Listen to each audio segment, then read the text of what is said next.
Look around any crowded city square, and you'll probably see pigeons everywhere. On the ground, on rooftops, around restaurants. Sometimes dozens are just a few steps away. Now, here's the strange part. If they're so common, why don't we eat them? It sounds ridiculous. There's no shortage of pigeons. You can find them without searching. Yet, somehow, they rarely end up on our plates. And this isn't simply because pigeons are inedible. Humans have eaten pigeons for a very long time. So, something else is going on. The birds filling our cities and the birds that become food aren't really part of the same system. And once you see that difference, the pigeon problem starts to look completely different. There's a simple reason pigeons seem like an obvious food source.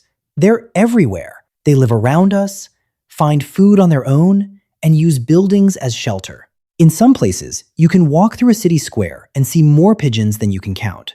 So, at first glance, the logic seems pretty obvious. If there are so many of them, why not eat them? But that's where the idea starts to fall apart. A chicken flock exists because people deliberately raise it. The birds have food, shelter, breeding, and eventually a planned destination. City pigeons are different. They're living around us, not being produced for us. That distinction matters more than it seems, because having plenty of animals nearby is one thing. Having a reliable food supply is something else entirely. And that brings us to the more interesting question. What exactly is missing? Here's where things get a little more interesting. The pigeon you see on a sidewalk is not the same kind of proposition as a pigeon raised for food. Pigeons can be kept, bred, and raised for meat. In that setting, people manage the basics. They provide the feed, control the housing, manage breeding, and decide when the birds are ready to be harvested. A city pigeon has none of that. It chooses where to feed. It chooses where to nest. It moves through an environment that people don't manage for food production. And that creates a simple problem. You know it's a pigeon. You just don't know its whole story. That doesn't mean every city pigeon is dangerous or automatically unsafe to eat. It means you're dealing with an uncontrolled animal, not an animal raised within a food production system. And that difference changes everything. Because before you can ask how much meat a pigeon could provide, you first need to ask whether the animal can be turned into a predictable source of meat at all. And here's the part that makes the whole question more confusing. Humans have eaten pigeons before.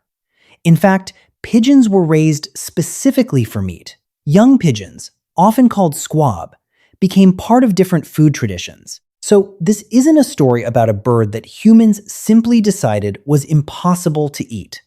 That explanation would be too easy. The interesting difference is between a pigeon raised as food and a pigeon living around a modern city.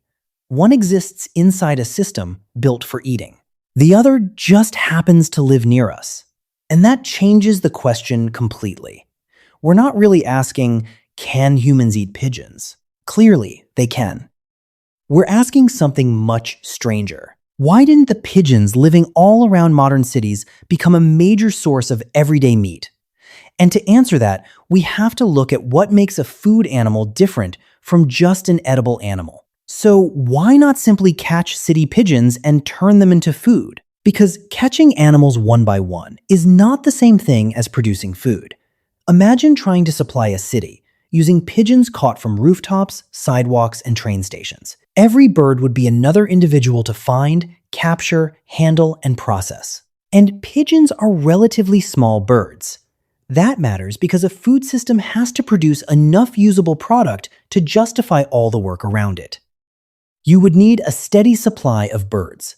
Then you would need processing, storage, distribution, and buyers who actually want the product. At that point, you're no longer talking about free meat. You're talking about building an entire industry. This is why the huge number of pigeons in a city can be misleading. A large population does not automatically mean a large harvestable food supply.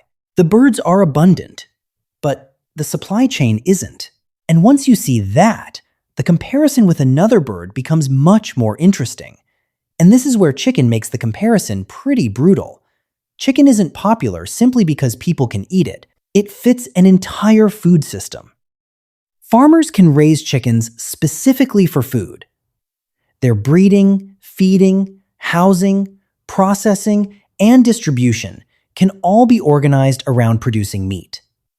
Pigeons can be raised for meat too, but they aren't competing with chicken on equal terms. Chicken already has an enormous established infrastructure behind it.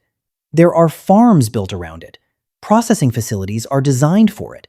Distribution networks move it efficiently, and consumers already know exactly what they're buying. Pigeon meat can exist without replacing any of that.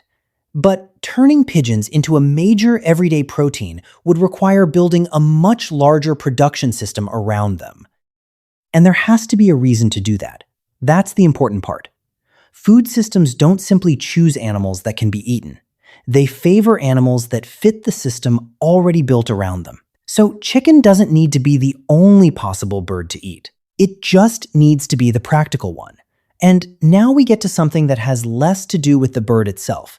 It has to do with how we see it. Put a pigeon in a setting where it is raised for meat, and the context is completely different. Put that same species on a train platform, walking between people and searching through scraps, and your brain puts it in another category. Now it's urban wildlife, maybe even a nuisance. That label matters. Because food isn't decided by biology alone.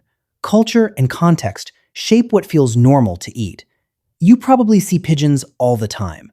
They're so familiar that most people barely notice them anymore. But almost nobody looks at a flock in a city square and thinks, "There's dinner." That's the strange part.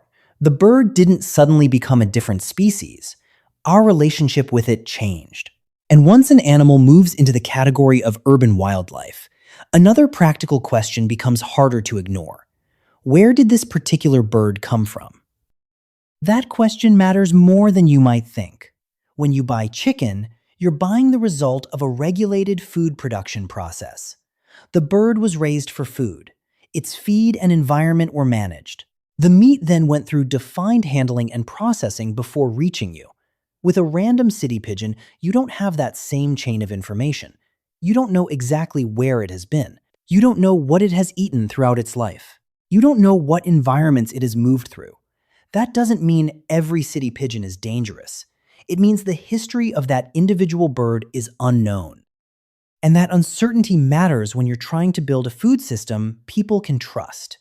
So the problem isn't simply whether a pigeon can be eaten. It's whether you can take an uncontrolled animal from the street and turn it into a consistent food product. And by now, the original question should sound a little different. So now we can finally answer the question. It isn't because pigeons are impossible to eat. They aren't. It isn't because humans have never eaten them either. They have. And it isn't simply because city pigeons are dirty or dangerous. The real issue is everything around the bird. City pigeons are abundant, but they aren't produced as food. Their lives aren't managed as part of a meat production system. Their individual histories are uncertain. And even if you built a system to raise pigeons safely and efficiently, they would still be entering a food market where chicken already has a highly developed production and distribution system. So the question was never really, can we eat pigeons? The better question is, what makes an animal become food in the first place?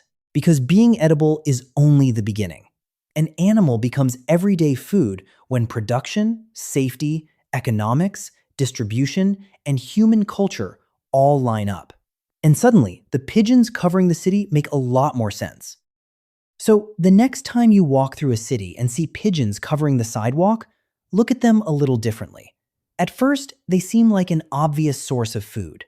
They're everywhere, they're easy to spot, and humans can eat them. But none of that is enough. The animals that end up on your plate aren't chosen simply because they exist in large numbers. They become food because an entire system grows around them. That system decides what we raise, what we process, what we trust, what we buy, and eventually, what feels completely normal to eat. That's why the pigeon on the street can feel completely different from the pigeon raised as food. And if you enjoy questions that make ordinary things suddenly look strange, subscribe to the channel. Because the next time you look at an animal and think, why do humans eat that, but not this? There's probably a much bigger system hiding underneath. And that's exactly what we're going to uncover next.